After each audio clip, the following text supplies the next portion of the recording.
Hi folks, good morning, welcome back. I'm here to do a layout for us. I don't know why I always say that because it's obvious. If you're here, that's what I make videos about.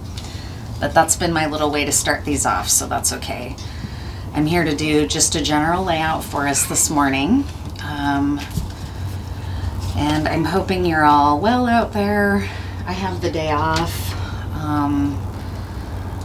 I'm gonna go get my hair done later, and shout out to my stylist Mary, whose work I love. She had to kind of help talk me through a crisis moment because I'm new to being blonde, and it's a lot of work to maintain blonde if you are naturally dark featured, and I am. I have dark hair, near black. I have dark features, dark skin. For a fair Caucasian person, I have a little bit of a olive complexion, and blondes have not looked good on me, but Mary found the right shade. But it's a lot of learning for me because I've never maintained blonde hair, so I'll use the wrong shampoo and all of a sudden my hair looks red, and then just things like that I reached out to her and said, I don't know if I'm really cut out for it. I love it, but and then she kind of talked me off the ledge and helped me recommit for a little while longer because we invested a lot of time in getting it to this point. It's just part of the challenge is that I have henna in my hair from throughout the pandemic. I was using henna and I loved it, but at some point I wanted to either go back to brown, brunette, or try blonde, and so I decided to go for it. But I didn't really know that it would be, a little bit of a challenge to tackle that red from the henna, and it's still really in there. Anyways, not that that's super interesting to everyone, but it's interesting to me. And I know a lot of people are into talking about hair and what works and what doesn't.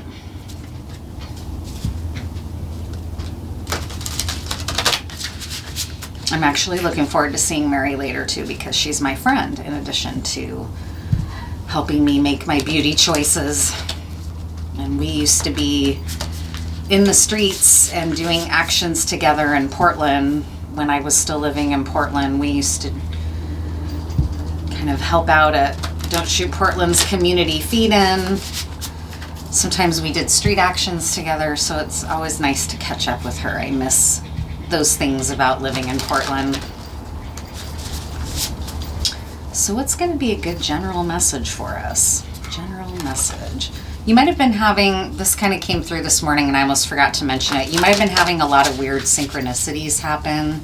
Strange things that you're like, wait a second, what's that mean? Or why did that happen? That seems bizarre. Like things that are surprising but difficult to ignore that kind of make you pause and stop for a second. Like, hold on a minute, am I being shown a sign here, or what's going on? I mean, it can be anything like dreams, numbers, signs from a loved one that's passed on. You might have been having a lot of those experiences lately and trying to kind of make sense of it. And if that's the case, maybe there will be a message in here for you.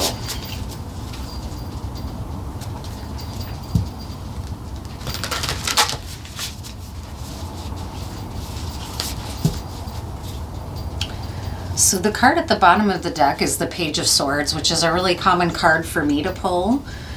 It might be because as I've started becoming more of a reader in a public way versus just using tarot privately for my own practices, I have more people watching what I'm doing because there are people that want to watch readings. But I get this card a lot, the Page of Swords, which often can mean either you would benefit from being kind of under the radar and low key on stealth right now while you watch and wait and observe, kind of like a spy.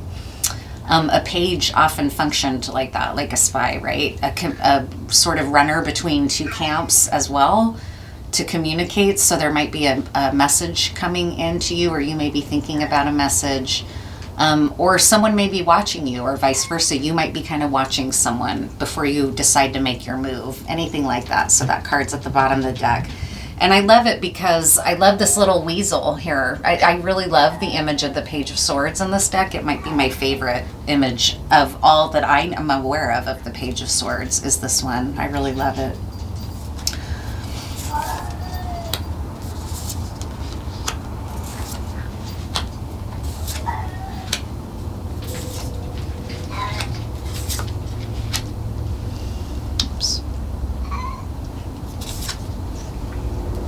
cat's kind of been on one this morning. He's wanting me to play with him.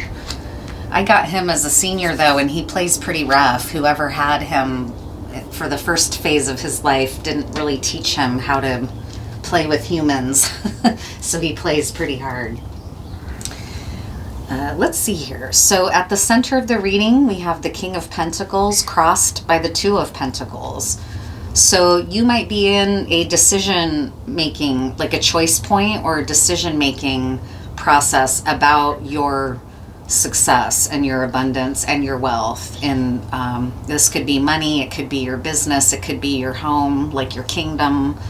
You've got a decision to make. Luckily, because the King of Pentacles is here, you're making the decision from a strong position. So you have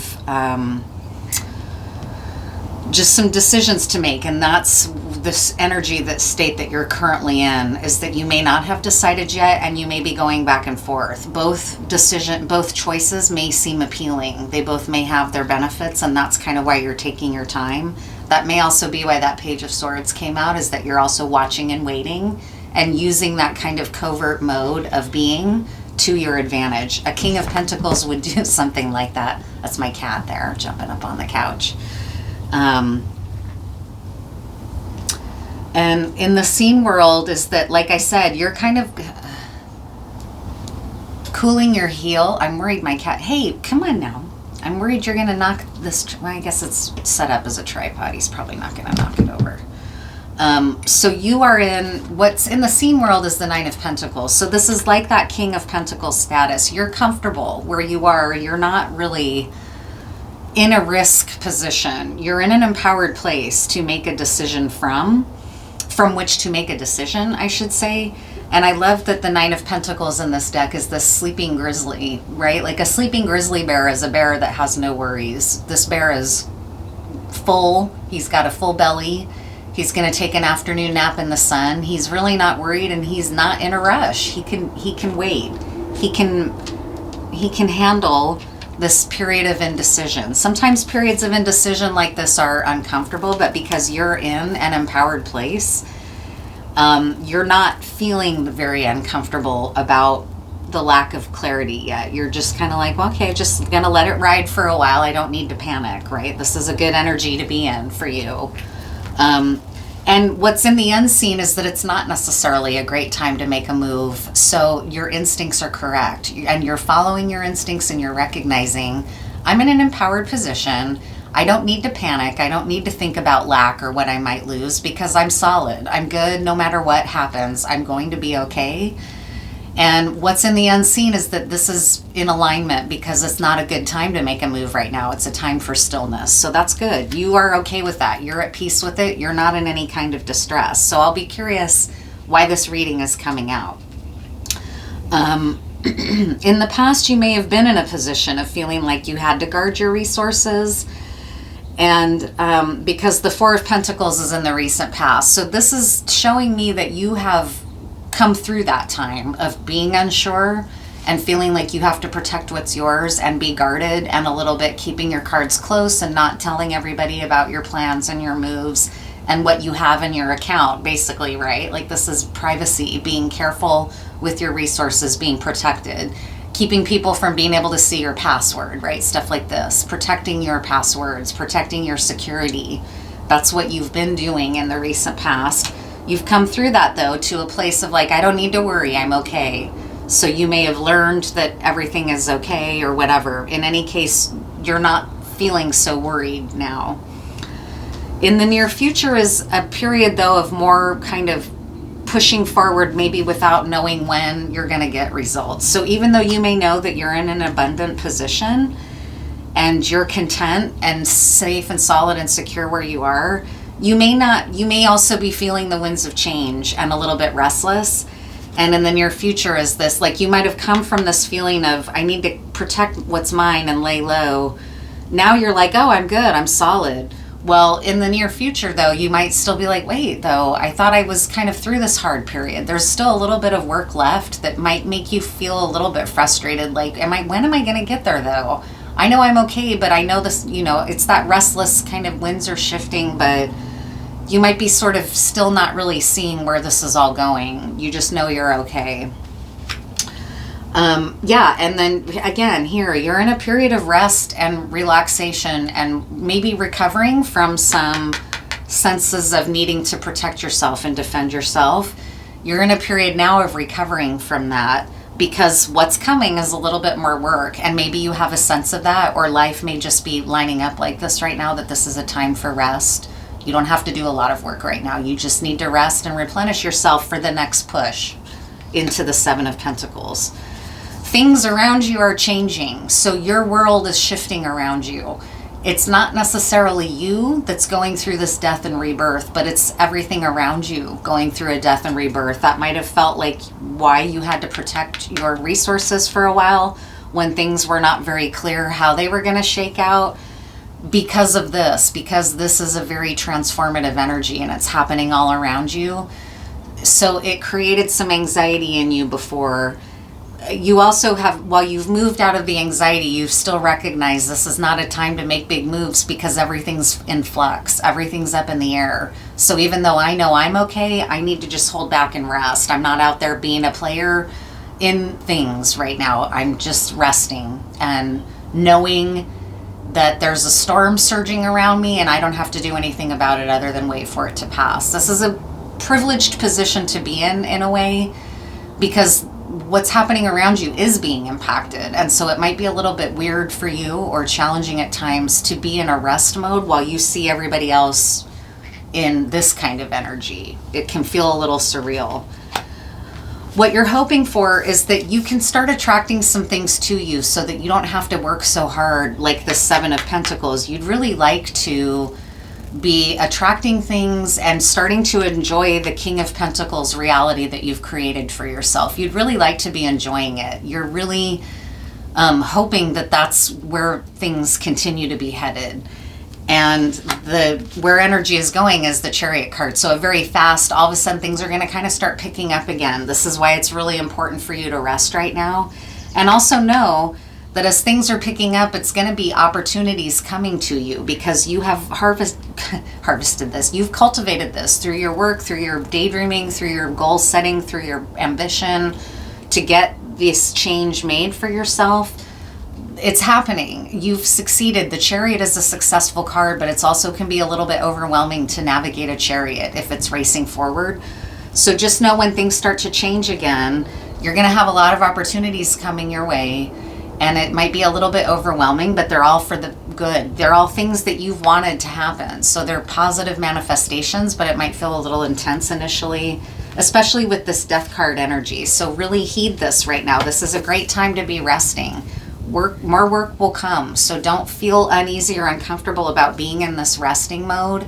Even though other people around you might not be, don't be. You're needing to rest because your work is coming. So that's... it's joyful work. It's work that's going to make you really happy and joyful, but nevertheless, it's work. So it requires periods of rest, right? I'll tell you a little story about that too, because this relates possibly to if you're someone who cares deeply about what's happening in the world right now and the student movement and what's happening in Palestine, in Gaza, with the kind of genocidal, not kind of, I use that sometimes just as a filler phrase, with the genocidal practices happening and being carried out in Gaza and in Rafah right now.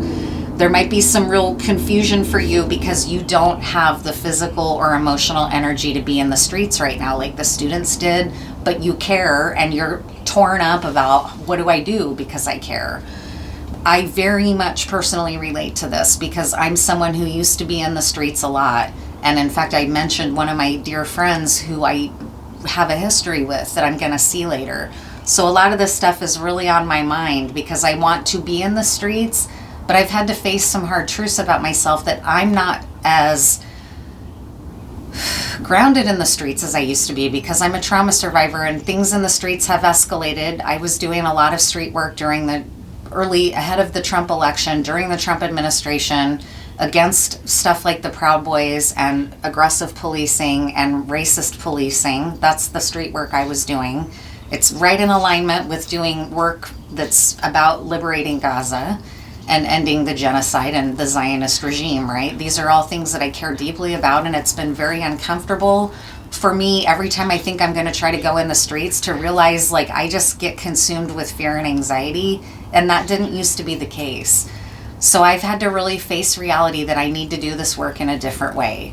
So for example, there's an anarchist art and craft fair coming up in the park in Portland in like another couple weeks, and I'm going to go to that. That's a way to be a part of this community without feeling like I have to be on the front line because I emotionally can't do it anymore. So this could be something like that for you, where you've had to realize I can also think of combat veterans who struggle. They're traumatized, so they are not, I hate using this phrasing because it's military phrasing and that's not my phrasing, but they're not fit to serve at some point. If veterans have had too much trauma, they can no longer serve effectively, and so they get honorably discharged. And then it becomes an organization or an entity like the VA or other body to help a veteran heal from that kind of experience.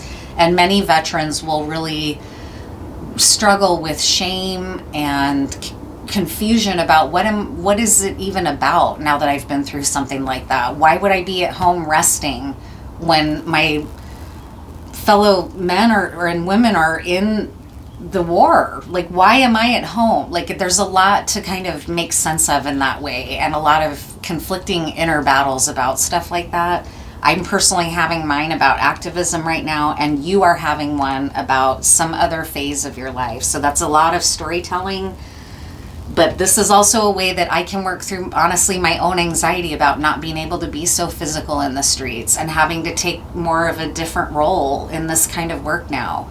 Another way I've been doing it is writing letters to imprisoned people and thinking about maybe locally with just some of my friends. I can even start like, let's do letter writing as a group. Let's have a time where we sit down and write to imprisoned people, and we just make that a focus, right?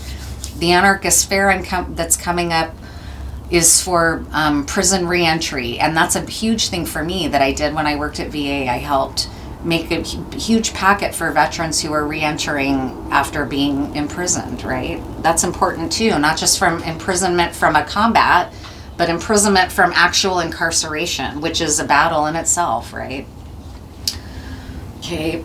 I'm not entirely comfortable speaking on subjects like this with tarot. I'm still finding my own way. I'm feeling uncomfortable doing this reading. Honestly, this isn't what I anticipated coming out, but it's very much happening for me personally, so that's okay. And I'm guessing because the reading is coming out like this, it's happening for other people too that are going to watch this reading. So there's just ideas. Don't forget, there's other ways that you can support the effort and support students.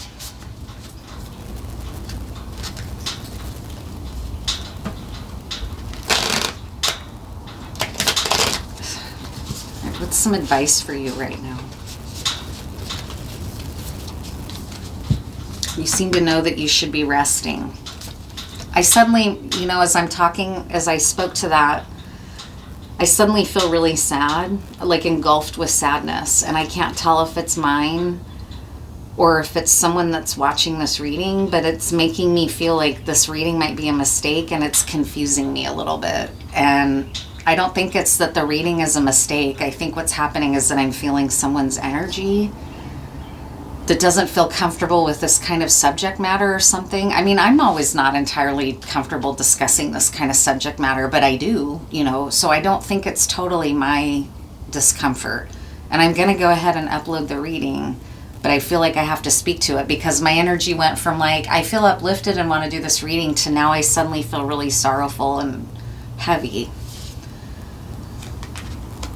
The Knight of Pentacles is the first card now for advice, which is keep going and don't wear yourself out. The Knight of Pentacles is determined. He's a knight. He's committed to his mission. Knights are very devoted, loyal to whatever their mission is and whatever they're serving, but he's not the fast mover of the knights. He's the more methodical, careful, grounded of the knights. That's your first advice, is to use that sort of grounded, non-rushing energy, but to keep going. That's in keeping with the rest of these messages here. Move to calmer water. the Six of Swords. So you might have had to be facing some things about yourself that are outside of your control that were hard for you to cope with, but that you're now recognizing you just need to move to some calmer waters emotionally or physically or both. And the Knight of Swords. So that's interesting too, because there's a Knight of Pentacles now and a Knight of Swords in the advice position. And the way that I'm reading this is, it's okay to be getting grounded and taking care of yourself and moving to calmer water, but you need to be prepared to pick your sword back up if necessary. You're succeeding, but part of your strength might be in carrying a sword, and you might be battle weary a little bit. Like, I'm not seeing a Nine of Wands here, but I am seeing a little bit of like, when is this going to be over? There's something about this experience that's uncomfortable for you. You're willing to keep going, but you would like it to calm down. You don't want to be so provoked or pushed or activated all the time. You would like, but that's also a strength for you, is that you have the fire and the confidence to speak your truth when needed, even when other people don't like it. That's very Knight of Swords. And that Page of Swords came out as the sort of card beneath the deck, right?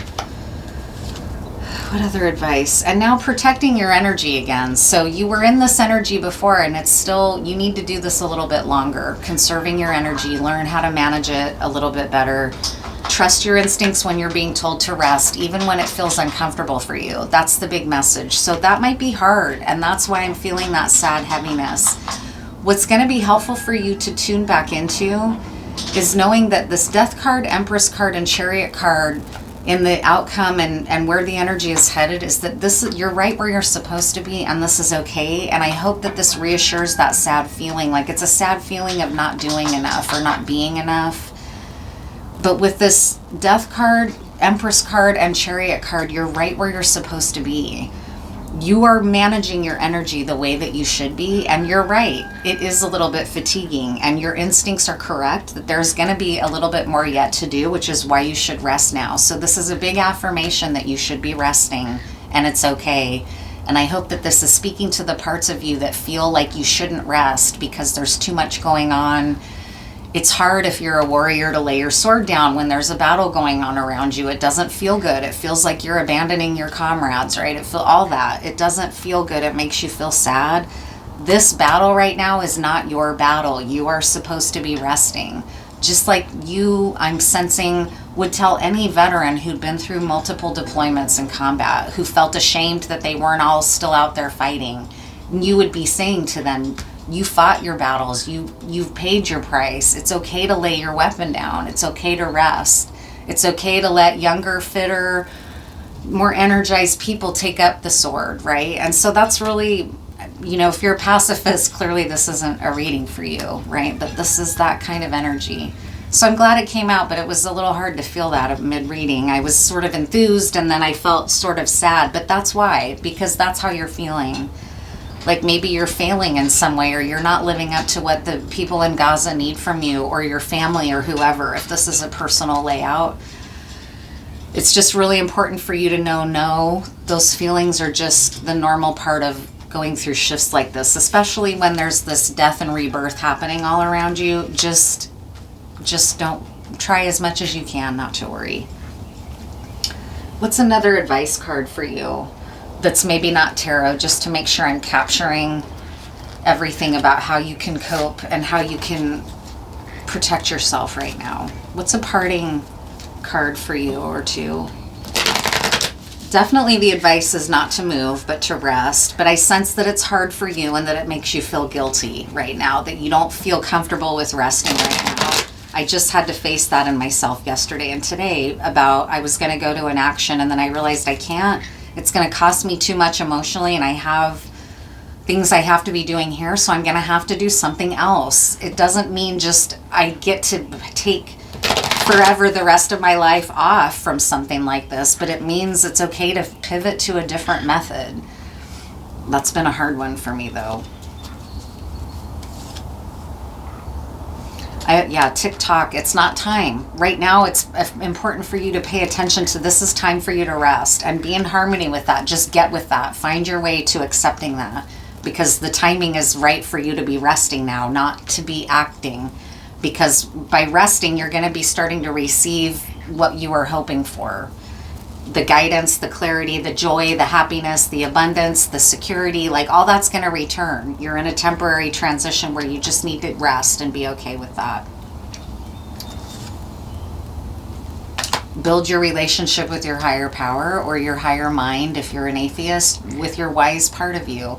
Channel the sort of wise guru within you. An atheist often believes, especially a deeply feeling and thinking atheist, like people have it within ourselves. We don't need a God to tell us to be good, right? We can know ourselves from our own conscience. And this is something like that, like staying connected to your conscience and knowing like it's okay. I don't have to be killing myself every day. And in fact, I understand logically that that's not good for me. It's okay for me to listen to those instincts of my higher self and rest. You know, I'm not a machine, I'm a person. And exchanging gifts. By doing that, it's going to be helping you receive. Like it said, you might be someone who's had trouble receiving because you don't know when to lay down your sword, because you're used to always doing for others. You might not know how to receive, but by allowing yourself to rest and just allow things to come to you for a little bit, you're going to get better and better at it. And the benefit of that is that you can start receiving. So you're living more in a balanced way, in an aligned way, and not in a way of feeling like you have to kill work yourself into the ground for others all the time, right? So this is a good message. I know someone personally who I've been very inspired by in life. We have a lot of differences. We have a lot of different perspectives. But this is someone who enlisted when he was really young, and I'm speculating a little bit. He hasn't told me this outright, but I think I know that he enlisted in the military because he felt really impassioned about what he witnessed after 9/11 and wanting to protect people in our nation. And this isn't an argument about whether that was a just war or not. I'm not even talking about that. I'm talking about the admiration I have for this person who at such a young age was ready to lay his life down because it activated something in him that was really powerful. He went on to be career military for many years, and he poured his heart and soul into those efforts, into those deployments, into serving, into doing what he felt was right. And then when he, I think, had to make the adjustment back to civilian life, he was on a quest for a while, or a soul searching to like, what do I want to do now that I'm not doing that? What is my role? And he went on to figure out how to serve people via social work, right? Instead of via combat and via the sword, he went on to figure out, how do I serve my fellow men and women that were deployed like me from a different place, not from a warrior place, but from a healer place. And I really have always deeply admired that about him, because I know that that's not an easy shift to make. And I can only imagine. I didn't go to war. I don't know what that's like. I can only imagine what that felt like. But it's this kind of change you have to be willing to make, and it's okay. No one would ever, at least that I can think of, ever shame him for not being in the military anymore, but for deciding to shift into a different mode, right? No one I know would ever shame that person, but he might have had his own demons to kind of face around stuff like that. So anyways, that's just a story to kind of illustrate this. And I thank you for being here, and I hope you found this reading helpful. And I'll be back soon.